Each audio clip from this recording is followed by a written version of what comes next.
सभापति जी, finance bill 2025 पे आपने मुझे मेरी बात रखने का मौका दिया। सभापति जी, युवा बेरोजगार है, पढ़ा लिखा बेकार है, मिलता ना रोजगार है, ऐसी हमारी सरकार। सर, मैं अपनी बात को शुरू करते हुए मेरे मन में कुछ पीड़ाएं हैं, वो आपके सामने क्योंकि चेयर से ही कह सकते हैं। सर, बलिया की बेटी प्रिया चौहान जिसका शव सर पेड़ पे लटका मिला, तकलीफ दे है। सर, काशी हिंदू विश्वविद्यालय में पीएचडी के प्रवेश परीक्षा शिवम सोनकर को के साथ न्याय नहीं हो रहा है। सर, वो प्रवेश परीक्षा के लिए आंदोलन कर रहा है। संत कबीर नगर में राजभर समाज के घर जला दिए गए। मथुरा में होली पर दलितों पे हमला हुआ और जेल भी वही गए। गोरखपुर में एक 13 साल के लड़के को मार दिया, आज ही उसके परिवार से बात हुई, उसकी मां तड़प रही थी। सर, और बिहार में मौलाना फिरोज को पुलिस ने पीटा। अब मैं सर अब बजट पे आता हूं। निजीकरण से आरक्षित वर्गों के लिए नौकरी के अवसर कम हो रहे हैं। सर, सरकार बताए कि राष्ट्रीय संपत्ति को बेचकर पूंजीपतियों को फायदा पहुंचाने की नीति कब बदलेगी। जीडीपी का केवल 2.9% शिक्षा पर और 1.98% स्वास्थ्य पर खर्च किया जा रहा है। सरकारी अस्पतालों में डॉक्टर और दवाइयां नहीं है।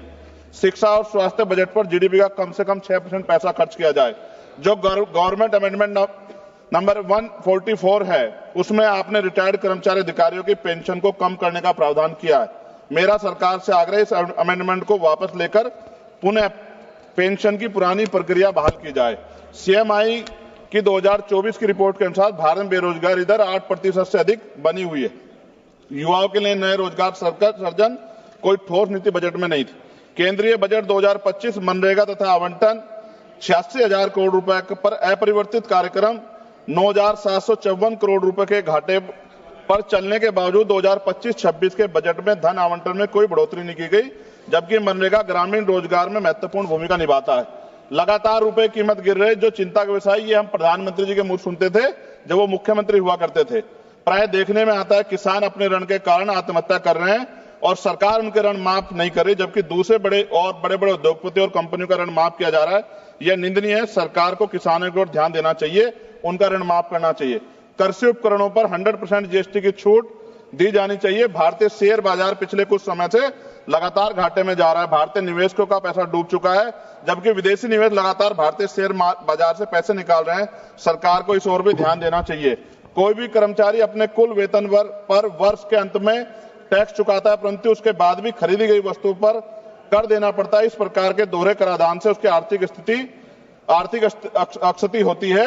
ये गलत है। सर, जब कोई आम आदमी कोई वाहन खरीदता है तो उसे जीएसटी सहित कई तरह के कर चुकाने पड़ते हैं, लेकिन जब वह उस वाहन को सड़क पर ले जाता है तो पुनः कर देना पड़ता है, जिससे आम आदमी की जेब पर सीधा असर पड़ता है। सरकारी स्कूलों में शिक्षा की स्थिति अत्यंत दयनीय है, जबकि दूसरी ओर निजी स्कूलों में शिक्षा इतनी महंगी हो गई है कि गरीब बच्चों को महंगी फीस, किताबें, बैग और ड्रेस के कारण शिक्षा से वंचित होना पड़ रहा है। महोदया, निजी स्कूलों की कालाबाजारी बंद होनी चाहिए और शिक्षा इतनी सस्ती होनी चाहिए कि हर व्यक्ति तक पहुंच सके, और प्राइवेट स्कूलों पे कैप हो कि वो ज्यादा फीस न ले सकें। साथ साथ उत्तर प्रदेश में, जी खत्म करूंगा, उत्तर प्रदेश और अन्य राज्यों में मानव तस्करी, आप तो सभापति जी खुद महिला है, ये मामला आप गंभीरता से सुनना, मेरी ये बहुत बड़ी चिंता है। उत्तर प्रदेश और अन्य राज्यों में मानव तस्करी के संगठित गिरोह सक्रिय हैं। जैसे उत्तर प्रदेश के सोनभद्र से अन्य राज्यों में लड़कियों को बेचा जा रहा है। राजस्थान में लीज पर बेटियों को बेचा जा रहा है। बेटियों के खरीद फरोख्त के मामले सामने आए, लेकिन सरकार कोई ठोस कदम नहीं उठा रही। सरकार बताए कि मानव तस्करी रोकने के लिए बजट में विशेष प्रावधान क्यों नहीं किया गया। महिला सुरक्षा के लिए Nirbhaya fund, last page, Nirbhaya fund को पूरी राशि खर्च क्यों नहीं की जा रही है। फंड तो बना दिया निर्भया के नाम से, लेकिन खर्च नहीं करे। बेटियों की बिक्री रोकने के लिए राष्ट्रीय टास्क फोर्स का गठन किया जाना चाहिए। सभापति जी, ये मेरे हाथ में कटिंग है जिसमें लिखा है कि लीज पर बिक रही हैं बेटियां, कर्ज उतारने माता पिता भेज रहे हैं। एक इंपॉर्टेंट ये है मैं पढ़ने के लिए, 8 साल की बच्ची 3.5 लाख में 3 साल की लीज पर दी गई, हर दिन में 5 से 10 बार दुष्कर्म। ये झालावाड़ राजस्थान की है। ये भारत है, ऐसा भारत जहां बेटियों को बेचा जाए, लीज पे दिया जाए और सरकार हाथ पे हाथ रख के तमाशा देखे, ये अच्छा नहीं है। अंत में न्यायपालिका में एससी, एसटी, ओबीसी व अल्पसंख्यकों की संख्या बढ़ाने पर सरकार क्या कर रही है। इन्हीं सब बातों के साथ मैं अपनी बात को खत्म करता हूं। जय भीम, जय भारत। आपका बहुत बहुत धन्यवाद।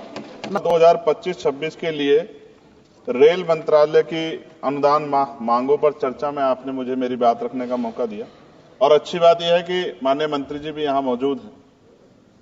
मंत्री जी का दिल तो बहुत बड़ा है, लेकिन अगर हमारी मांगे मान लें तो तभी इस बात की पुष्टि हो। अगर ना मांगे मानी जाए, हमारे क्षेत्र का काम ना हो, तो फिर ये बात मानी जाएगी कि मंत्री जी का रुख जो है सभी सदस्यों के प्रति एक जैसा नहीं। तो मैं अपने क्षेत्र से शुरू करूंगा sir. Dhampur sugar mill crossing पर ओवरब्रिज का निर्माण मैंने पिछली बार भी मांग उठाई, लेकिन सर अभी तक कुछ नहीं हुआ। लोग परेशान होते हैं, डिजिटल युग है, कई कई घंटे खड़े होना पड़ता है। जलालाबाद क्रॉसिंग ओवरब्रिज के नीचे अंडरपास के निर्माण की बात मैंने पिछली बार भी उठाई, कुछ नहीं हुआ। नजीबाद रेलवे स्टेशन पर बेगमपुरा एक्सप्रेस ट्रेन संख्या 12238 का ठहराव सुनिश्चित किया जाए, इस पे भी कोई काम नहीं हुआ। साथ साथ सर नजीबाबाद माल गोदाम पर ओवरब्रिज का निर्माण कराया जाए और उसको प्लेटफार्म को बढ़ाया जाए, क्योंकि वो मैंने पिछली बार बताया था कि महिलाओं को प्लेटफार्म से पिछली तरफ जब ट्रेन रुकते उतरना पड़ता है, वो सुरक्षित एरिया नहीं है। उसके साथ साथ नगीना बाईपास बिजनौर फाटक पर ओवरब्रिज का निर्माण कराया जाए। धामपुर जेतरा क्रॉसिंग पर ओवरब्रिज का निर्माण कराया जाए। शेहरा से नूरपुर क्रॉसिंग पर ओवरब्रिज का निर्माण कराया जाए। हम देखिए बुलेट ट्रेन, वंदे भारत और बहुत आगे निकल चुके हैं, लेकिन अभी भी इतनी, मैंने आपको बताया कि मेरे लोकसभा क्षेत्र में इतनी जगह पर ये क्रॉसिंग जो है वो पुराने बने हुए हैं, उनकी वजह से जो है ना अंडरपास है ना ओवरब्रिज है, जिसकी वजह से काफी देर लोगों का समय नष्ट होता है। समय एक ऐसी चीज है दोबारा नहीं आता। सहसपुर रेलवे स्टेशन जगह है मेवा नवादा पर देहरादून एक्सप्रेस ट्रेन संख्या 14113 का ठहराव सुनिश्चित किया जाए, क्योंकि वहां से बहुत सारे लोग जो हैं वो यात्रा करते हैं। सहसपुर रेलवे स्टेशन पर सफदरजंग एक्सप्रेस ट्रेन संख्या 14114 का ठहराव सुनिश्चित किया जाए। नजीबाबाद से मुंबई के लिए एक ट्रेन, मैंने पिछली बार भी सर ये मांग की थी आपके सामने। साथ साथ सर रेलवे स्टेशन जो है हमारे क्षेत्र के, उनकी हालत बड़ी खराब है। एक दो पे आपने काम कराया, मगर मेरी मांग ये है कि सभी रेलवे स्टेशन कायाकल्प कराए जाए, उनमें उनका जो है जीर्णोद्धार हो, कि सुंदरता वो सुंदर लगे देख के। दूसरा, रेलवे में सुरक्षा व्यवस्था, कई घटनाएं हमने देखी जहां सुरक्षा व्यवस्था पे बड़े सवाल खड़े हुए, और एक तो हमारे लोकसभा के मेंबर ही थे राजस्थान के, उन्हीं का फोन वगैरह चोरी हो गया था अभी बाड़मेर वालों का। तो मैं इसलिए आपसे कह रहा हूं कि सुरक्षा सुनिश्चित हो, क्योंकि कई बार महिलाएं अकेली भी उसमें ट्रेवल करती हैं और बहुत सारी महिला जो है एमपी हमारे यहाँ पे भी ये चीजें आती हैं, इसका ध्यान रखा जाए। एक सर बहुत इंपॉर्टेंट डिमांड है मंत्री जी, मैंने आपको पत्र भी लिखा है। रेलवे प्रशासन उत्तर मध्य रेलवे आगरा के कार्यालय सीनियर सेक्शन इंजीनियर ईदगाह द्वारा एक पत्र लिखा गया 11 तारीख को, और जो डॉक्टर बाबा साहब अम्बेडकर के समय में जो एक अम्बेडकर भवन बना था, जो निकट फाटक संख्या 75A 12 खंबा पे, उसको अतिक्रमण घोषित कर दिया गया। ये क्या मैं ये मानूं कि ये सरकार का डॉक्टर बाबा साहब अम्बेडकर के प्रति सम्मान है, प्रेम है, कि बाबा साहब अम्बेडकर के नाम पे बने भवन को अतिक्रमण घोषित करके कह दिया 15 दिन में हटा दो? ये गलत है। मैंने आपको पत्र लिखा है सर, इसका संज्ञान ले। दूसरा सर, सहारनपुर से लखनऊ तक वंदे भारत ट्रेन चलाई जाए। SC ST के OBC का बैकलॉग सर आपके यहां बहुत है, वो भरा जाए। कोरोना काल में बंद, पिछली बार मैंने मांग उठाई थी कि वो ट्रेनें चलाई जाएं, और प्रमोशन में भी SC ST OBC के कर्मचारियों के साथ भेदभाव होता है, इसको रोका जाए। मैंने पिछली बार लोको पायलटों की मांग उठाई थी कि उनको जो है 2 रात को 2 दिन ड्यूटी करने के बाद फिर ड्यूटी कराई जाती है, और वो लोग जो है फिर कई बार कई घटनाएं ऐसी घटती हैं कि एक नींद की झपकी लगी और एक्सीडेंट हो गया, और सारा दोष आपकी तरफ आता। तो अभी ये दिल्ली में भी एक घटना घटी और कई सारी ऐसे ट्रेन घटना घटती है। इसके लिए मैं आपको नहीं दोषी मानता, लेकिन मैं कहता हूं कर्मचारियों को उस तरह की सुविधा मिलनी चाहिए कि वो जब वो ड्यूटी करें तो अपने आप को परफेक्ट महसूस करें। लेकिन अगर ये इस पे ध्यान नहीं दिया गया तो किसी दिन कोई बहुत बड़ी घटना घटेगी, तो लोगों के जीवन की कीमत होनी चाहिए। ये इसमें रेलवे में अमीर भी सफर करता है, गरीब भी करता है, लेकिन अमीर के साथ अगर कोई हादसा होता तो वो चर्चा होती, गरीब के साथ हादसे की चर्चा नहीं होती। ये अनुभव है, हमने रेलवे में सफर किया, और रेलवे में करोड़ों लोग सफर करते हैं। कई बार मैंने जो है ऐसी परिस्थितियों में सफर किया जब बहुत पुराने समय में, लेकिन मैं धन्यवाद करूंगा रेलवे का कि रेलवे ने हमेशा जो है अपनी जिम्मेदारियों को समझा, चाहे सरकार किसी की भी रही हो। लेकिन मंत्री जी, आपकी कोशिशों की मैं सराहना करता हूं, लेकिन आप ये देखिए पर्याप्त नहीं है कोशिशें। जब बदलाव नहीं हो रहा, लोगों को सुविधा नहीं मिल रही है, उस तरह की चीजें नहीं आ रही है, तो ये पर्याप्त नहीं है। मैं सभापति जी खत्म करूंगा। एक आउटसोर्सिंग रेलवे में बहुत हो रही है सर, और आउटसोर्सिंग की वजह से SC ST OBC और अब EWS के बच्चों को जो है आरक्षण का लाभ नहीं मिलता। आप चेक करा लो, करोड़ों लाखों नौकरियां होंगी उस पे, ठेकेदारी पे, आउटसोर्सिंग पे।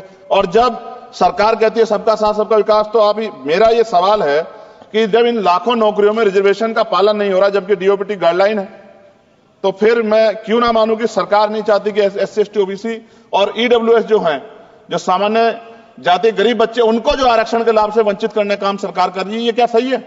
तो मंत्री जी, मैं उम्मीद करूंगा कि जब आप अपनी बात रखेंगे और जवाब देंगे तो आप इन सवालों का भी जवाब देंगे कि इन क्षेत्रों में हमारे सर सभापति जी, मेरे क्षेत्र के लोग भी टैक्स देते हैं ना, हमारे भी हक बैठता है कि सरकार के लोगों का काम होगा, सिर्फ हमारे लोगों का काम नहीं होगा जहां से हम जीत के आए। अगर उन क्षेत्रों में काम नहीं होगा तो फिर ये क्यों ना कहा जाए कि सरकार जो है भेदभाव कर रही। इसलिए मैं माननीय मंत्री से मांग करूंगा, एक मांग इन्होंने मेरी पूरी भी की थी पिछली बार जब बेगमपुरा ट्रेन में सफाई की व्यवस्था करा के इन्होंने दी थी, मैं इसके लिए धन्यवाद करता हूं। जी समाप्त कीजिए आप। जी समाप्त कर रहा हूं। मगर मैं मंत्री से कह रहा हूं कि सर, हमारे यहां जो समस्याएं जो ये जेन्युइन समस्याएं, हम इनसे रोज 2-4 होते हैं और जनता हमसे उम्मीद करती है कि हम इस बात को उठाएंगे तो उसका, मगर मुझे यह भी जवाब दे दीजिएगा कि ये जो उठाई जाती है इसका कोई फर्क भी पड़ता है, सरकार पे नहीं पड़ता, या सरकार सिर्फ इसको, सर मैं खत्म कर रहा हूं सर, लास्ट 30 सेकंड में खत्म कर दूंगा। जो मांग हम यहां उठाते हैं, क्या इन पे कोई अमल होता है, नहीं होता है, या ये सिर्फ इसलिए कि भाई चलो उन्होंने उठा दी और बस खत्म होगी बात? ऐसा ना कीजिए सर, अगर ऐसा करेंगे तो ये व्यवस्था अच्छी नहीं है। मैं आपका धन्यवाद दूंगा सभापति जी, और मंत्री से आग्रह करूंगा कि हमारी मांग को माना जाए। धन्यवाद।